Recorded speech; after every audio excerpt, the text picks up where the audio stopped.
When people are asked about video game mascots, they are most likely to mention either Mario or Sonic the Hedgehog.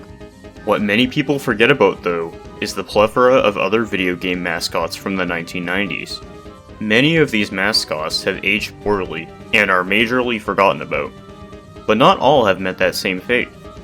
In the mid-1990s, a new console generation was just around the corner, and many tried to become the next hit series. Gex, Bubsy, Glover, the list could continue.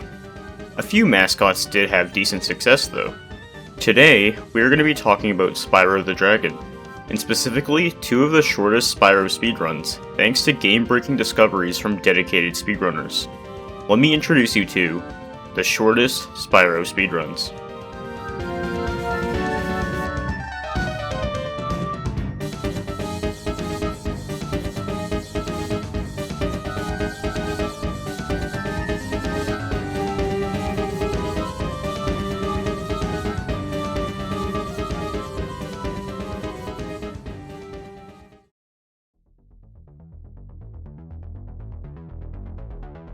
After the original game did really well and sold over 5 million copies, it would only take another year for a sequel to come out. In 1999, Spyro the Dragon, Ripto's Rage, hit the shelves and introduced the player to many new characters. The gameplay was quite similar to the original, but Spyro did gain some new abilities, such as head bashing and climbing ladders. Like many other games, finding the initial speedrunning history can be quite a challenge, but we do have some insight into the earliest runs of Spyro 2. There are some early casual speedrun attempts of the game posted on YouTube in 2007, and in 2008 a user by the name Lapone36 uploaded a speedrun attempt with a time of 50 minutes. This marks one of the oldest fully documented playthroughs of the game. Normally, to beat the game, you were required to collect 40 orbs in order to get access to the Ripto fight, but that's not what actually is done here. They purchased all the required abilities in order to beat the game, but they would use a bit of a tricky skip at the end. They used what eventually would be dubbed the swim in air glitch. Lapone did a glide over to these mountains, and performed a head bash at the right time to start swimming in the air. This allows you to swim out of bounds to wherever you want. In this case, he swam to the final fight with Ripto. This discovery was actually known about for a while. It's hard to pinpoint an exact date on this discovery though, as it precedes the modern speedrunning era.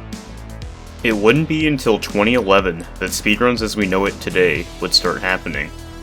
Matt LeBlanc, or probably known more commonly as Crash41596, would submit a run to Speed Demo's archive that would beat the game in under half an hour, with a time of 29:33. Quite a time cut from the previously mentioned time. Unlike Lapone's run, Crash used a handful of skips to cut down the time majorly. Due to having to collect the 14 tailsmans throughout the game, by this point the category would simply be dubbed 14 tailsmen. You get a tailsman by completing specific tasks in each world. Over time, the category would add more and more skips. The first one you will notice in Crash's run is right after entering Hurriko's realm. Earlier Spyro games are notorious for having many out-of-bounds discoveries, and this game was not an exception. Crash's run ends in a similar fashion to before, and skips to the Ripto fight. What Crash did in his run would be nowhere near close to the end though. Around 2012, a new strategy called Early Fireball was discovered by Saboom. This allows you to skip to the final level, Dragon Shores, and grab the permanent Fireball power-up.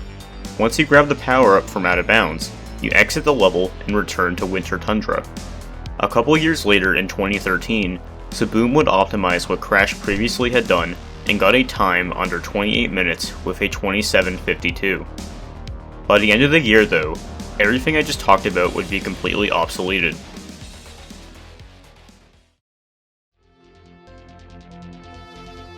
Let me introduce you to the person that could be debatably the most underappreciated person in Spyro speedrunning.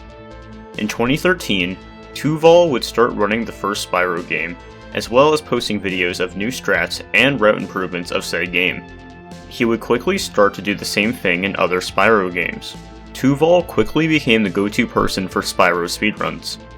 If you want to know more about Touval in further detail, I recommend the video, The Man Who Broke Spyro in Half, by ThaRixer. They do a way better job explaining his discoveries than I could ever do. Link will be down below. On November 26, 2013, Touval would pump out a time of 13 minutes and 44 seconds, cutting previous times in half.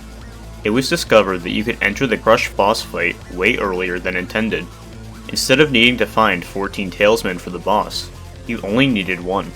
Just like expected, this involves a lot of out-of-bounds shenanigans. This allowed Touval to defeat the boss way faster than previously done. This new route also got to the next boss a lot quicker. This saved many more minutes. This involves some clipping action around these stairs that allows you to do the swim in air glitch and clip into the boss portal. Touval lost some time against Record doing early fireball, but was still able to pull out an amazing time. This run would start to mark the beginning of any percent as we know it today. The two other routes would be reserved for two separate categories.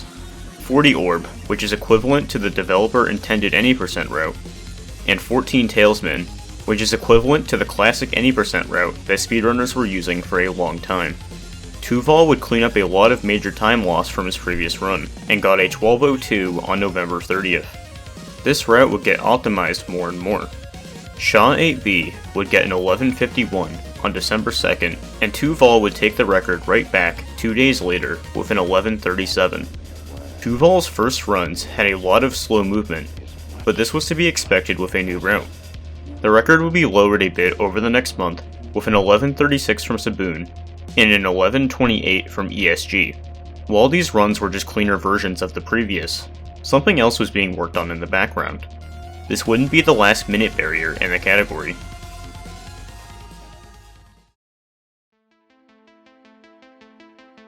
Touval had many optimizations over previous runs thanks to routing and simply better gameplay. The most notable new addition was a trick called Waterfall Proxy, which was discovered by ESG. Instead of swimming all the way around to Ripto using the previous method, you can use this waterfall to swim over to Ripto a lot quicker. This was faster because of not needing to collect any gems due to not needing to purchase the swim ability. This removed the detour of having to collect gems. You go to the back of the waterfall, get out of bounds inside the rocks, and you have to mess around and get into a specific position in order for this to work. This setup is very inconsistent, and we will get back to that later. Touval's setup in this run wasn't the fastest, but it was good enough to be the first 10-minute time with a 10:37, and later that same day beat it again with a 10:18.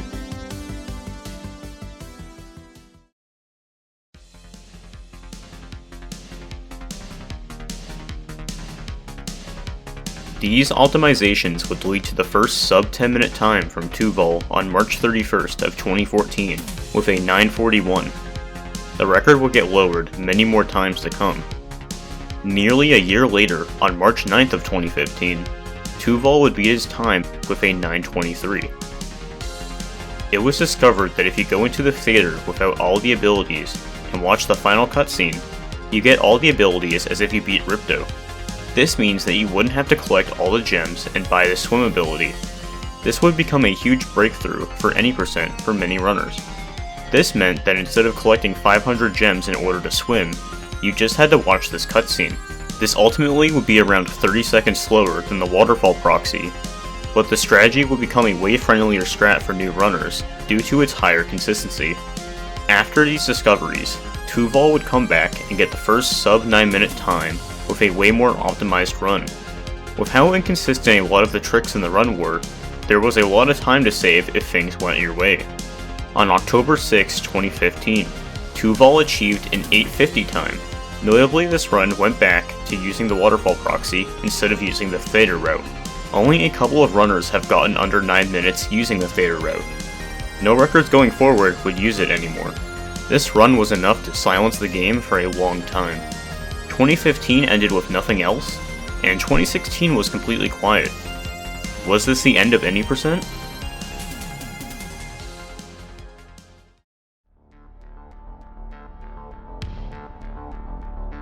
Many little time saves were starting to get thrown into runs, such as getting earlier hits in the crush fight. It was discovered that you can jump into the lava to skip attacks.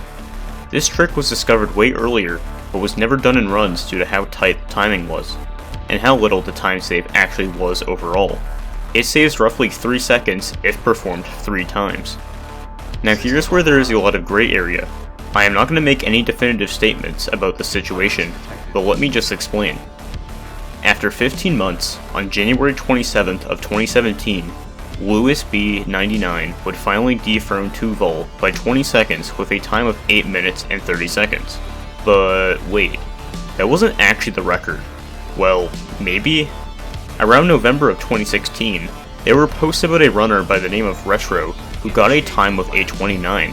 The footage I'm displaying on screen is not that time because as of this current moment, there is no surviving public footage of this. It could still exist, but I was not able to find any myself. The runner wanted his time taken off the leaderboard. The reason no one knows to this day, and moderators refused due to it being the best known time at that current moment. After this conflict, Retro was able to get into one of the moderators' Speedrun.com accounts, and ended up deleting the entire leaderboard. Due to this crazy situation, I am not going to say which record should be trusted more. All I will say is, if Retro's run is indeed a world record, then Lewis would have not set a new best known time. He lost a bit of time due to loads on his console. The load times of games can vary, and a few players at this time were playing on the PSTV. The PSTV is a console that digitally plays PlayStation games, which leads to faster load speeds. Lewis was on a PlayStation 2, so he was at a disadvantage. This wouldn't be too much of a problem as a majority of runners run on PlayStation 2, but it's still interesting to note. Another thing to note about load speeds is that you can actually change disk speeds on the PlayStation 2. People started utilizing the fast disk speed setting around the time that the record was still in the 11-minute range. On top of this, Retro also submitted many new records after new times were achieved in 2019. We now know that these runs were spliced due to Retro uploading a video in that same year that admitted to splicing. Due to this, most have discredited Retro's 8:29 run, as well as his other spliced speedruns afterwards. I'll leave it to anyone else to decide who truly had the record here.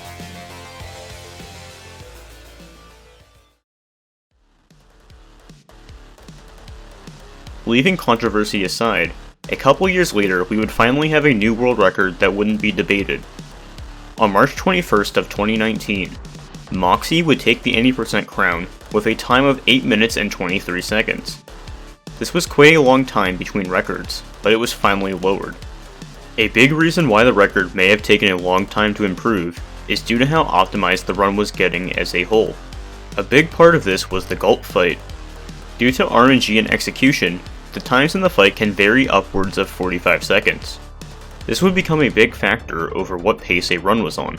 The proxy trick at the end of the run also had very low consistency. Moxy has said that on their best days, their consistency on it was a 1 out of 30 chance. And even if you used a slower setup, the trick was only about 25% consistent at best. Moxy would try to get a decent position as quickly as possible, and just pray. The trick as a whole is pretty gross. On top of this very inconsistent trick, the run in general was getting pretty clean. For example, the setup that breaks into the gulp fight is way faster than runs seen years ago. People were getting really serious about this category compared to any other time before. Due to these circumstances, the rest of 2019 went completely quiet, and the future of the category was up in the air.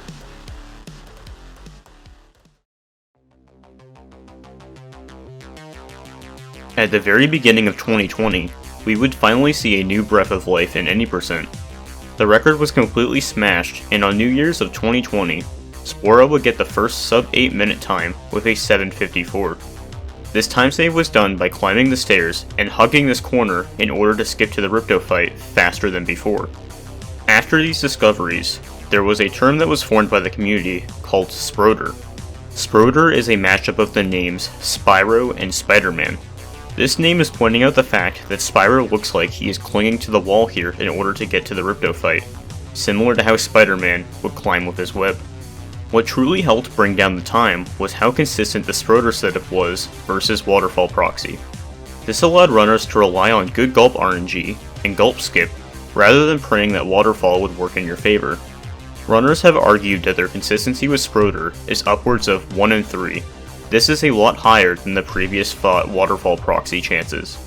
Spora was not done yet, both starting and leaving the year on a good note. On December 16th of 2020, Spora would get the first time under 7 minutes and 50 seconds, being able to just pull out a 7:49 time.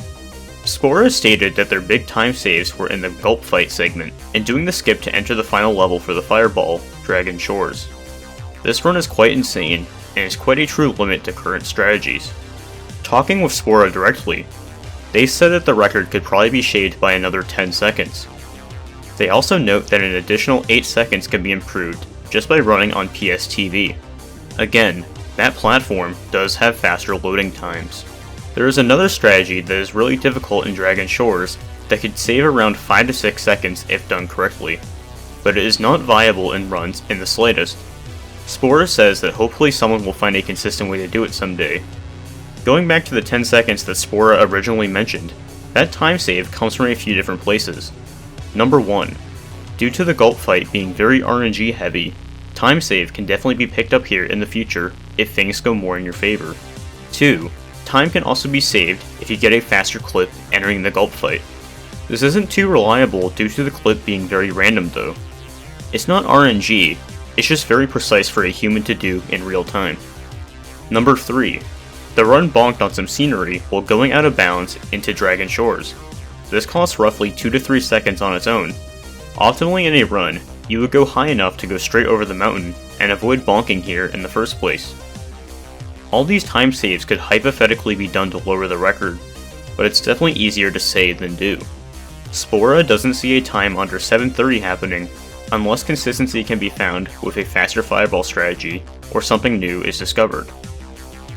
With a decade of really intense record history, glitch hunting, and optimization, it's hard to really say where the future of this particular run could go. That isn't it for today though. There is one more short Spyro speedrun I would love to talk about before ending.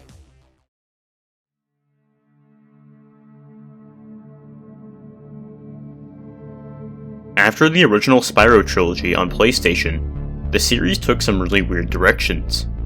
The series would end up getting 2 installments on the Game Boy Advance before returning to consoles. In 2002, the 6th game in the series, Spyro Enter the Dragonfly, was released on both the PlayStation 2 and GameCube. The game had very mixed reception for a multitude of reasons. The game's development was rushed for specific release dates, and had a plethora of bugs and glitches. The game is known for having an abysmal frame rate as well, and on top of that has poor controls and collision. To the average player, this obviously was a poor gaming experience, but in the eyes of a speedrunner, these flaws were an absolute field day. And just by looking at the 90% leaderboards, a field day was definitely had. How did this game get beaten in nearly a minute? Something major must have happened. The second fastest category is over an hour slower. Like a lot of old speedrun history, it's quite hard to trace the true origins of this any percent speedrun, but I've tried to go as far back as I can. The oldest any percent record that can easily be found is a 2 minute and 57 second run by the CrypticJacknife on July 31st of 2011. Their record was originally privated, but I was able to reach out to them and get access to the run. In order to beat the game in under 3 minutes, they utilized a few different glitches. Right towards the beginning of the game, you can bypass this gate that normally blocks you from moving forward. With how rushed this game was, doing this really isn't that hard. You simply run forward towards the gate while breathing your flame. It really is that easy. If you couldn't tell that this game was rushed, you probably are starting to realize now. After breezing past this gate, you need to travel to the Luau Island area, hop underwater, and if you swim up against this fence, you can push Spyro up out of the water and still continue swimming while being in the air. This glitch allows you to get past terrain that you normally can't get past, just like in Spyro 2. After performing this, you need to swim all the way back to where you start the game, and since you are swimming, you can simply swim through the terrain that is blocking the final boss, which again is Ripto. It really is that easy. In just a couple of minutes, you could already be at the boss. All you have to do is now destroy Ripto's ice barrier and defeat them as quickly as possible. The fight is not too complicated. Ripto moves between 3 different consistent locations. Jacknife took a few hits, but was still able to finish the run in just under 3 minutes. With such a rushed game, speedrunners were also able to rush the completion of the game as well.